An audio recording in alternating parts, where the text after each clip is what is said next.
കേന്ദ്ര സർക്കാരിന്റെ സാമ്പത്തികമായി ഞെരുക്കുമ്പോഴും ദേശീയപാത 66 യാഥാർത്ഥ്യമാക്കിയത് സംസ്ഥാന സർക്കാരിന്റെ ഇച്ഛാശക്തി കൊണ്ടാണ്. 2015-ൽ ഉമ്മൻചാണ്ടി സർക്കാർ ഉപേക്ഷിച്ച പദ്ധതിയാണ് പിണറായി വിജയൻ സർക്കാർ യാഥാർത്ഥ്യമാക്കിയത്. ഉമ്മൻചാണ്ടി നേതൃത്വം നൽകിയ UDF സർക്കാരിന്റെ കാലത്ത് ദേശീയപാത നിർമ്മാണം നിലച്ച അവസ്ഥയിലായിരുന്നു. സ്ഥലമേറ്റെടുക്കൽ സംബന്ധിച്ച പ്രശ്നങ്ങളും സാമ്പത്തിക തടസ്സങ്ങളും മൂലം പദ്ധതി തടസ്സപ്പെട്ടു. തുടർന്ന് നാഷണൽ ഹൈവേ അതോറിറ്റി ഓഫ് ഇന്ത്യയുടെ സംസ്ഥാന ഓഫീസ് പോലും പൂട്ടി. 2016-ൽ അധികാരത്തിലെത്തിയ പിണറായി വിജയന്റെ നേതൃത്വത്തിലുള്ള LDF സർക്കാർ ദേശീയപാത വികസനത്തിന് പുതുജീവൻ നൽകി.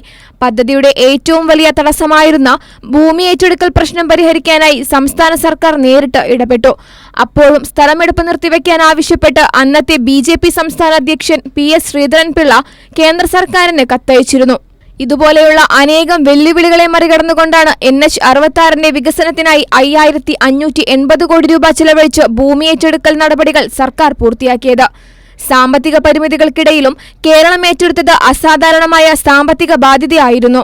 ഈ തുക സംസ്ഥാനത്തിന്റെ അടിസ്ഥാന സൗകര്യ വികസനത്തിനായി രൂപീകരിച്ച കിഫ്ബി ഫണ്ടിൽ നിന്നാണ് കണ്ടെത്തിയത്. എന്നാൽ ഈ തുക പിന്നീട് കേരളത്തിന്റെ പൊതുകടത്തിൽ ഉൾപ്പെടുത്തി.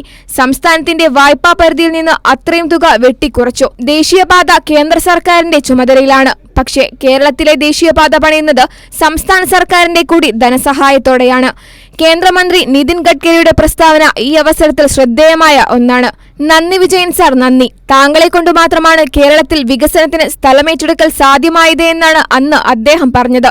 തുടർ നടപടികൾ വൈകുന്നതിൽ കേന്ദ്ര സർക്കാരിനോട് നിരന്തരം കലഹിച്ചും കൂടിക്കാഴ്ചകൾ നടത്തിയുമാണ് സംസ്ഥാന സർക്കാർ പദ്ധതിക്ക് വേഗം കൂട്ടിയത്.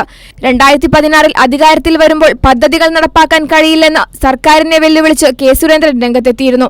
സുരേന്ദ്രനെ പോലെയുള്ളവർക്കുള്ള മറുപടി കൂടിയാണ് 10 വർഷങ്ങൾക്കിപ്പുറം നമുക്ക് കാണാൻ കഴിയുന്നത്. News desk Kairali.